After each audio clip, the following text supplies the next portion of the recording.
Со покровителство на концерт на Македонската филхармонија, Делчево годинава ја одбележува годишнината од смртта на револуционерот, по кого на источната општина во државата го носи името Гоце Делчев. Да и ние, следбениците на великанот Гоце Делчев, последиме неговиот лик и дело, ги промовираме неговите заложби и се трудиме градот Делчево да го изградиме во модерен град кој што достојно ќе го носи неговото име.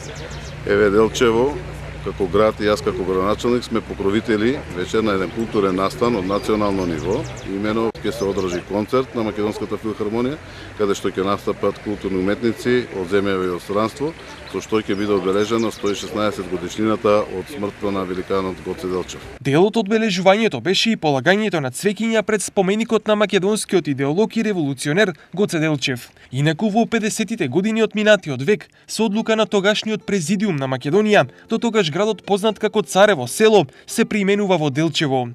И штипјани со минута молк и полагање на букети цвеќиња пред паметникот во Ново село ја одбележаа годишнината од смртта на Делчев. Во текот на својот мощ краток животен век, Гоце Делчев со Даме Груев 2 години учителствуваа во Новоселското училиште, денешен ректорат на Државниот универзитет, што го носи името на Гоце Делчев. Гоце е убиен на овој ден во 1903 година кај селото Баница од заседа на османлиската војска. Роден е во Кукуш 1872 година.